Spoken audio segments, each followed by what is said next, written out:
قدموں کی طرف کھڑا ہو جاتا ہے. جب قدموں کی طرف کھڑا ہوتا ہے تو وہ مرد مومن اپنے پاؤں کی طرف دیکھتا ہے تو ملک الموت اپنے پروں کو اس کے پاؤں کے تلموں سے مس کرتا ہے. جیسے وہ پاؤں کے تلموں سے مس کرتا ہے تو وہ جو ہی اپنے قدموں کی طرف دیکھتا ہے تو ملک الموت اسے آسمان کی طرف دیکھنے کا اشارہ کرتا ہے. مولا فرماتے جو ہی وہ آسمان کی طرف دیکھتا ہے ہم حجابات ہٹا کے اسے اپنا چہرہ دکھاتے ہیں. جو ہی ہم اسے اپنا چہرہ دکھاتے ہیں اس کے چہرے پہ ایک ہلکی سی مسکراہٹ آتی ہے. وہ دوبارہ اپنے قدموں کی طرف دیکھتا ہے تو ملک الموت اشارہ کر کے کہتا اگر تو کہے تو تجھے تیرے مالکوں تک چھوڑو. امام فرماتے بس اسی سفر کو ہم موت کہتے ہیں. اس جانے کو ہم موت کہتے ہیں. ہمارے ہاں موت فنا ہونے کا نام نہیں, ہمارے ہاں موت بقا کا نام ہے. 10 محرم 61 ہجری سے پہلے زندگی کا فلسفہ یہ تھا کہ جو زندہ ہو وہ جیتا ہے. 10 محرم 61 ہجری کے بعد قانون بدل گئے. امام نے فرما دیا کہ کچھ ایسے بھی زندہ ہوتے ہیں جو زندہ ہو کے بھی مردہ ہوتے ہیں, اور کچھ ایسے بھی ہوتے ہیں جو مر کے بھی زندہ ہوتے ہیں. یہی تو وجہ تھی, ادھر 9 لاکھ تھے, ادھر 72 تھے. وہ زندگی سے محبت کر رہے تھے, یہ موت سے محبت کر رہے تھے. وہ جینا چاہتے تھے, یہ مرنا چاہتے تھے. انہیں منتیں کر کر کے بلایا جا رہا تھا, انہیں چراغ بجھا بجھا کے اٹھایا جا رہا. وہاں زندگی سے محبت تھی, یہاں موت سے محبت. ہمارے ہاں موت انتہائی خوبصورت ہے. اس لیے خدا نے قرآن میں کہا, جو میں نے آپ کے سامنے اللہ کے قرآن سے آیت پڑھی, کوئی مالک نہیں ہے شفاعت کا سوائے اس من کے جس نے اللہ سے وعدہ لیا ہوا ہے. یہ وہ آیت ہے جسے سنا کے مولوی شیعہ سنی بچوں کو گمراہ کرتے ہیں کہ بیٹا دیکھو اللہ قرآن میں کہہ رہا ہے کوئی مالک نہیں ہے شفاعت کا, لیکن آیت یہاں پہ رکی نہیں, الا من, سوائے اس من کے جس نے اللہ سے وعدہ لیا ہوا ہے. کوئی ایک ایسا من ہے جو قیامت والے دن شفاعت کرے گا. نام خدا نے بھی نہیں لیا, خدا نے بھی صرف من کہا ہے. میں نے کہا میرے مالک ہمیں بتا دے یہ من ہے کون جو قیامت والے دن شفاعت کرے گا. میں قرآن کی کچہری میں حاضر ہوا, میں نے قرآن کے سامنے ہاتھ جوڑے, میں نے کہا تو بتا دے یہ من کون ہے. ایک آیت نے سر اٹھایا, اسے کہا وَمِنَ النَّاسِ مَن یشتری, انسانوں میں ایک ایسا من بھی ہے جو سو کے خدا کی مرضیاں خرید لیتا ہے. میں نے کہا قرآن ابھی تک سمجھ میں نہیں آیا. پھر دوسری آیت بول پڑی, اسے کہا میرے پاس ایک ایسا من ہے جس کے پاس کتاب کا پورا علم ہے. میں نے کہا ابھی بھی من سمجھ میں نہیں آیا. تیسری آیت نے سر اٹھا لیا, اسے کہا ایک ایسا من بھی ہے جو خدا کو قرضے دیتا ہے. میں نے کہا ابھی تک من سمجھ میں نہیں آیا. میں قرآن کی آیتوں میں من ٹٹول رہا تھا یا قرآن مجھے لے کے غدیر کے چوک میں پہنچ گیا جہاں پلانوں کے منبر پہ نبی علی کا ہاتھ پکڑ کہہ رہے من کنت مولا. یہ ہے وہ من جو قیامت والے دن شفاعت کرے گا. شیعہ سنی جتنے احباب تشریف فرمائیں,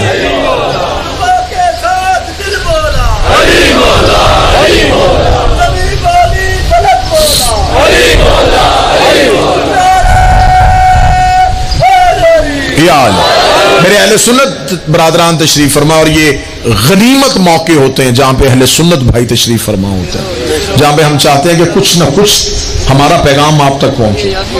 یہ وہ مرحلے ہوتے ہیں جب ہم ایک دوسرے کو قریب سے ہمیں ایک دوسرے کو دیکھنے کا موقع ملتا ہے. میں آپ اہل سنت بھائیوں کے سامنے علماء اکرام سادات کی موجودگی میں کہہ رہا ہوں, ہم شیعہ صحابہ اکرام کا انکار نہیں کرتے. میں ٹھیک کہہ رہا ہوں, یہ غلط فہمی آپ اپنے ذہن سے ہمیشہ کے لیے نکال لیں. ہم صحابہ اکرام کا انکار نہیں کرتے, لیکن صحابہ کی اہل بیت کے ساتھ برابری نہیں کرتے. ٹھیک ہے, کیونکہ ہمارا یہ یقین ہے کہ صحابی کوثر پی سکتا ہے, پلا نہیں سکتا. صحابہ کرام نے رسول کے ساتھ زندگی گزاری ہے, محبت کرتے ہیں, وہ جنت میں جا سکتے ہیں, لے کر نہیں جا سکتے. صحابہ اور اہل بیت میں فرق ہے, وہ فرق میں ایک جملے میں سمجھا دیتا ہوں. جو نبی سے پیار کرتے تھے انہیں صحابی کہتے ہیں, جن سے نبی پیار کرتا تھا انہیں اہل بیت کہتے ہیں. مولا حسین جو نبی سے پیار کریں وہ صحابی, جن سے نبی پیار کریں وہ اہل بیت. جو نبی کو اٹھائیں وہ صحابی, جن کو نبی اٹھائے وہ اہل بیت. جو نبی کے ہوں وہ صحابی, جو نبی سے ہوں وہ اہل بیت ہے. صحابی نبی سے نہیں ہے, نبی کے ہیں. اہل بیت نبی کے نہیں ہے, نبی سے ہے. یا علی انت منی, اے علی تو مجھ سے. الفاطمہ تو بازا تو منی, فاطمہ مجھ سے. حسن و منی, حسن مجھ سے. حسین و منی, حسین مجھ سے. ادھر کے ہے ادھر سے ہے. درود کے والوں پہ نہیں ہوتا, سے والوں پہ ہوتا. اور پھر جن پہ درود پڑھا جائے ان کی خطائیں نہیں ڈھونڈا کرتے.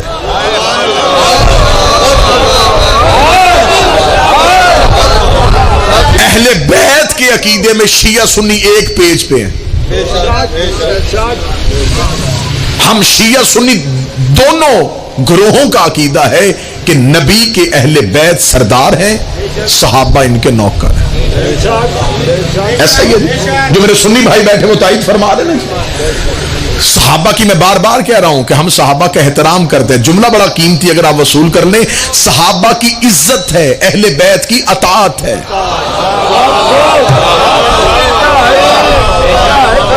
عزت ہوتی ہے غیر معصوم کی, اطاعت ہوتی ہے معصوم. کسی اہل سنت کی تب تک نماز قبول نہیں ہوتی جب تک وہ نماز میں اہل بیت میں درود نہ پڑھے. اگر آپ درود سے بھی اہل بیت کو نکال دیں گے تو سورہ فاتحہ تو پڑھتے ہیں کہ نہیں پڑھتے؟ میں سورہ فاتحہ میں آپ کو اہل بیت دکھا دیتا ہوں. سورہ فاتحہ کا تو کوئی مسلمان منکر نہیں ہے. سورہ ہم تو پڑھی جاتی ہے کہ نہیں پڑھی جاتی؟ تو وہاں سورہ الحمد میں کیا کہتے ہو؟ ایاک نعبد و ایاک نستعین. عبادت بھی تیری کرتے ہیں, مدد بھی صرف تجھی سے چاہتے ہیں. خدا کہتا ہے کس بات کی مدد؟ اہدنا الصراط المستقیم. ہمیں صراط مستقیم دکھا یا قائم رکھ. سنی بھائیوں کا ترجمہ ہے دکھا, شیعہ کہتے ہیں قائم رکھ. میں سنی بھائیوں والا ترجمہ پڑھ دیتا ہوں. ہمیں صراط مستقیم دکھا, سیدھا رستہ دکھا. خدا کو پھر خود ہی بتا رہے کہ وہ رستہ کن کا ہے. صراط الذین انعمت علیہم, رستہ ان لوگوں کا دکھا جن پہ تیری نعمتیں نازل ہوئے, جن پہ تیرے انعام نازل ہوئے. اب اللہ کی نماز میں لوگ کہاں سے آ گئے؟ کیونکہ آپ نے تو کہا تھا کہ نماز میں غیر اللہ کا تصور آئے تو نماز باطل ہو جاتی ہے. تو اس کا مطلب ہے کہ یہ نماز میں صراط الذین نہیں کہا, صراط الذین ان لوگوں کا رستہ دکھا. یہ جن کا رستہ مانگ رہے ہو یہ اہل بیت ہیں. کسی کی نماز قبول نہیں ہے جب تک آل محمد پہ درود نہ پڑے. بلکہ امام شافعی کہہ گئے کہ کوئی نماز نہیں ہے سوائے آل محمد کے درود کے. آل محمد پہ درود پڑھو گے تو اللہ نماز کو قبول کرے گا. تو جن پہ درود پڑھے جائیں پھر ان کی غلطیاں نہیں دکھی, پھر ان میں خطائیں نہیں ڈھونڈا کرتے, ان کی صرف اطاعت کیا کرتے ہیں, انہیں صرف معصوم سمجھا جاتا ہے. میں سلام کرتا ہوں اہل سنت علماء کرام کو, ان مشائخ عظام کو جو آج بھی ایسی گستاخی پہ آواز اٹھاتے ہیں کہ سیدہ معصومہ ہے, سیدہ صدیقہ ہے, بلکہ صدیقۃ الکبریٰ ہے. اگر آج بھی کوئی مولوی آپ کے درمیان آپ ہی کا لباس پہن کے آپ کو گمراہ کرنے کی کوشش کرے کہ معاذ اللہ ان میں تو معصوم ہو ہی نہیں سکتے, تو پھر آپ ان سے اتنا پوچھئے گا کہ آپ مریم کو معصومہ مانتے ہیں کہ نہیں مانتے. اگر وہ کہے گا کہ ہاں جناب مریم معصومہ ہے تو پھر مصور پاکستان ڈاکٹر علامہ اقبال کہہ گیا تھا مریم یک نسبت عزیز, زہرا سے نسبت عزیز. مریم کے پاس صرف عزت کا ایک رتبہ ہے کہ وہ عیسیٰ کی ماں ہے. زہرا کے پاس تین نسبتیں ہیں, وہ نبی کی بیٹی ہے, وہ علی کی زوجہ ہے, وہ حسنین کی امنا ہے. اس کا باپ نبیوں کا سردار ہے, اس کا شوہر ولیوں کا سردار ہے, اس کے بیٹے جنت کے سردار ہیں. جس بی بی کے گھر میں اتنے سردار ہوں وہاں کسی کمی کے بھونکنے کی اوقات ہی کیا. جو سرداروں کے گھر میں رہتی ہے, شفاعت کرنے والا گھر صرف آل محمد کا ہے. جس کو ماننا ہے آپ دن رات ماننے, جتنا مان سکتے ہیں اتنا ماننے, میں کوئی انکار نہیں کرتا, لیکن شفاعت صرف آل محمد کریں گے.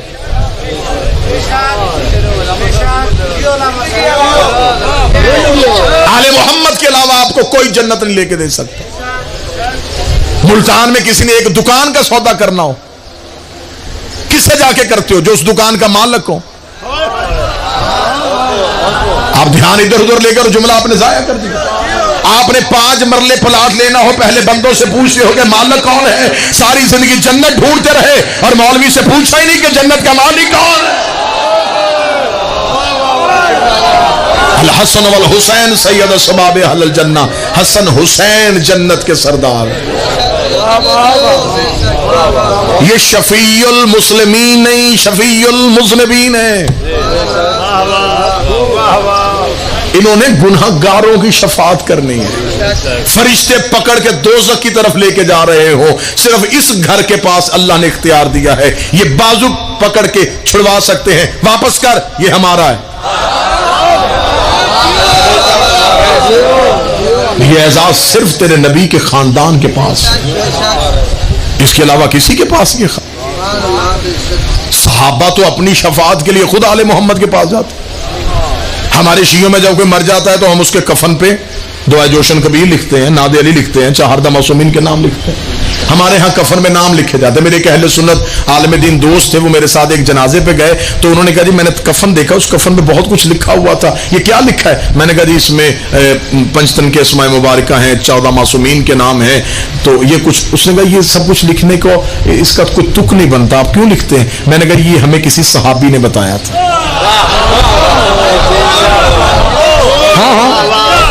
یہ نسخہ کیمیا ہمیں ایک صحابی دے کے گئے ہیں، ہم ان صحابی کی وجہ سے، اس کی صحابی نے کہا ہے۔ میں نے کہا یہ آپ کی کتابوں میں لکھا ہے کہ جب ایک صحابی کے بیٹے نے جا کے اپنے باپ سے شکایت کی تھی کہ بابا مجھے بازار میں کھڑے ہو کے حسن نے کہا ہے کہ تو میرے نوکر کا بیٹا ہے، تو باپ نے کہا تھا بیٹا فوراً جا مولا حسن سے کہے یہی بات مجھے لکھ کے دے دے، تو بیٹے نے کہا تھا بابا اگر وہ لکھ دے کہ میں غلام کا بیٹا ہوں تو پھر اس لکھی تحریر کا کیا کرنا ہے؟ تو اس صحابی نے کہا بیٹا جب میں مر جاؤں تو میرے کفن میں رکھ دینا، کیونکہ جنہیں یہ غلام کہہ دے ان سے فرشتے حساب نہیں لیتے،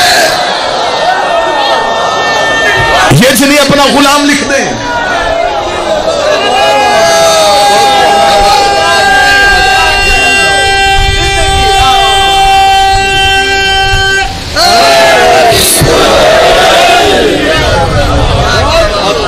آپ صحابہ کی عزت کریں لیکن اہل بیت سے محبت کریں، ان کی اطاعت کریں۔ صحابی کا مقام اور ہے، اہل بیت کا مقام اور ہے۔ صحابی رضی اللہ ہیں، اہل بیت علیہ السلام۔ میرے اہل سنت بھائی تشریف فرمائیں، آج کی مجلس میں کوئی ایک بندہ پیغام لے کے چلا جاؤ گے، میں سمجھوں گا کہ مرحوم کے لیے 22 اجر بنے گا۔ قطعاً آج کے بعد آپ جب اہل بیت کا نام آئے تو پھر آپ رضی اللہ نہ کہا کریں۔ رضی اللہ تعالی عنہ ہماری دعا ہے کہ میرے اللہ ان پہ راضی ہو جا۔ یہ ہم ان لوگوں کے لیے دعا کرتے ہیں کہ جو قریب تھے نبی کے، آج ان کے لیے ہم دعا کریں میرے اللہ ان پہ راضی رہنا، ان پہ راضی رہنا۔ اہل بیت کے لیے ہم یہ لفظ نہیں کہہ سکتے، اہل بیت کے لیے ہم صرف علیہ السلام کہتے ہیں، اس لیے کہ اللہ ان پہ درود پڑھتا ہے، اللہ انہیں سلام کرتا ہے۔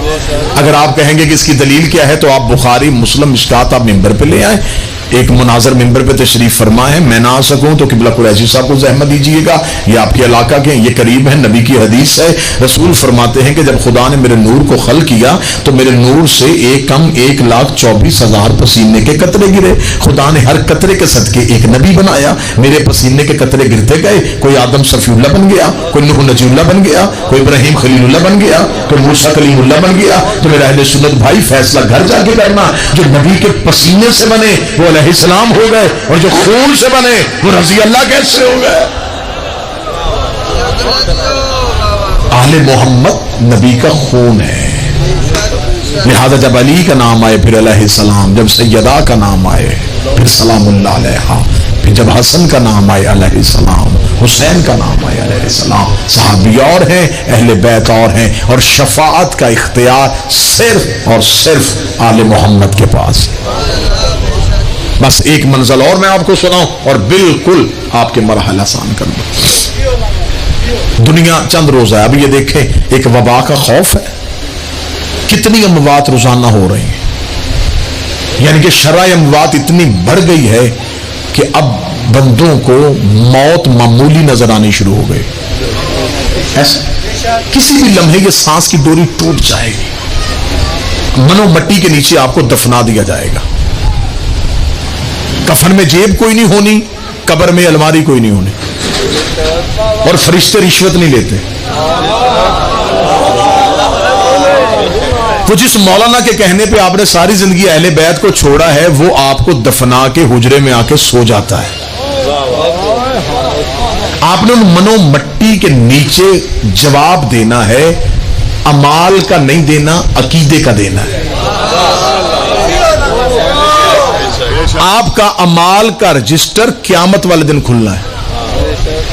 مولوی نے آپ کو عقیدے سے دور کر دیا ہے، وہ کہہ رہا ہے کہ عمل بہتر کرو، کوئی مسئلہ نہیں ہے، کسی کو ماننے نہ ماننے سے چھوڑنے سے کچھ نہیں ہوتا، بس آپ اللہ کی نماز پڑھو، 30 روزے رکھو، زندگی میں ایک حج کر لو، بس ٹھیک ہے، اسی میں جنت مل جائے گی۔ کس نے کہا ہے؟ جنت مولوی کی پھوپھی کا گھر ہے کہ صرف اس وجہ سے مل جائے؟ ایسے کیسے مل جائے گی جنت؟ اللہ نے قبر میں فرشتوں کو جو بھیجنا ہے، انہوں نے نمازیں نہیں دیکھنی، انہوں نے عقیدہ دیکھنا ہے، انہوں نے پوچھنا تیرا رب کون ہے، تیرا نبی کون ہے، تیرا دین کیا ہے، تیرا قبلہ کیا ہے، تیرا امام کون ہے۔ میں شیعہ اہل سنت دونوں گروہوں کے سامنے کہہ رہا ہوں، جو نماز ہاتھ باندھ کے پڑھتا ہے اپنی مرضی سے نہیں پڑھتا، اپنے امام کے کہنے پہ پڑھتا ہے، جو ہاتھ کھول کے پڑھتا ہے وہ بھی اپنی مرضی سے نہیں پڑھتا، امام کے کہنے پہ پڑھتا ہے۔ اب یہ لڑائی ختم کرو کہ نماز کس کی ٹھیک ہے، پہلے یہ طے کرتے ہیں امام کس کا ٹھیک ہے۔ ہاتھ باندھے ہیں تو امام کی وجہ سے، کھولے ہیں تو امام کی وجہ سے، اس لیے خدا نے کہا قبر میں ان سے پہلے امام پوچھو۔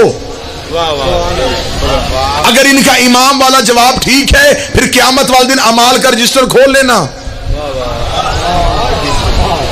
کیونکہ نمازیں پڑھی ہیں تو امام کے کہنے پہ، روزے رکھے تو امام کے کہنے پہ، زکوٰۃ دی تو امام کے کہنے پہ، حج کیا تو امام کے کہنے پہ، پہلے یہ تو پوچھو کہ امام کون ہے۔ اگر امام والا جواب ٹھیک ہے تو پھر قیامت والے دن آپ کے اعمال نامے کو کھولا جائے گا کہ آپ کی نمازیں کتنی ہیں، آپ کے روزے کتنے ہیں، آپ نے زکوٰۃ کتنی دی ہے، آپ نے حج کتنے کیے ہیں۔ لیکن قبر میں پہلے امام والا جواب دینا ہے، اور امام ایسا ہونا چاہیے کہ جس کے پاس یہ اختیار ہو کہ وہ آپ کو بچا سکے۔ اللہ نے آپ کو عقل دی ہے نا جی، اس عقل کے تحت آپ کیا کام کرتے ہیں؟ موٹر سائیکل کے کاغذ پورے نہ ہو، بچے کو پولیس والے پکڑ کے حوالات میں بند کر دیں تو باپ کو خبر پیچھے ہے، تو باپ تھانے کسی معزز کو لے کے جاتا ہے، ایسا ہے یا نہیں؟ یہ تو میں نے تو ایسا زمانے میں کوئی ایک مثال بھی ایسی نہیں دیکھی کہ ایک چھوٹے معمولی سے کیس میں بندے کو چھڑوانے کے لیے بندہ سفارشی کسی اشتہاری کو لے جائے، اسے لے کے جائیں گے نا کہ جو وہاں جا کے سفارش کرے اور آپ کا بچہ واپس لے آئے۔ اچھا اللہ نے اتنی عقل دی ہے کہ اپنے شہر کے تھانے میں اسے لے کے جاتے ہو جس کی تھانے میں چلتی ہے، اللہ کی عدالت میں اسے لے کے جا جس کی اللہ کی عدالت میں چلتی ہے، جو کہیں تو شفاعت ہو سکے۔ جو مرحوم اس دنیا کو چھوڑ کے چلے گئے وہ ماتمی تھے، انہوں نے امام حسین کے عشق میں ماتم کیا تھا، وہ امام حسین کو رویا کرتے تھے۔ آپ کیا سمجھتے ہیں کہ ان کے آنسو بیکار چلے؟ وہ گلیوں میں ماتم کرتے تھے تو اہل بیت ان کو اس چیز کا کوئی اجر نہیں دیں گے؟ علماء کی موجودگی میں یہ جملہ کہہ رہا ہوں کہ حسین کے ماتمی اور عزادار کی عظمت یہ ہے کہ جو حسین کو ساری زندگی روتا ہے، اس کی قبر کی پہلی رات، جب اس کی قبر کی پہلی رات آتی ہے تو اس کی گرد کی 40 قبروں سے عذاب اٹھا لیا جاتا ہے۔ جن 40 قبروں سے عذاب اٹھا لیا جاتا ہے تو وہ قبروں والے مرحوم کہتے ہیں کہ ہماری قبروں سے عذاب کیوں اٹھ گیا؟ تو فرشتے کہتے ہیں کہ تیری قبرستان میں ایک حسین کا عزادار آ گیا۔ اب میں اگلا جملہ کہوں گا تو آپ کے ذہنوں کے نقشے تبدیل ہو جائیں۔ وہ مرنے والے کہتے ہیں کہ وہ اپنی قبر میں آیا، عذاب ہماری قبر سے کیوں اٹھ گیا؟ تو ملائکہ کہتے ہیں خدا نے ہمیں عرش پہ واپس اس لیے بلا لیا ہے کہ آج اس کی قبر پہ پہلی رات ہے، آج اس کی قبر پہ رونے کے لیے حسین کی ماں آ رہی ہے، سیدہ خود تشریف لا رہی ہے،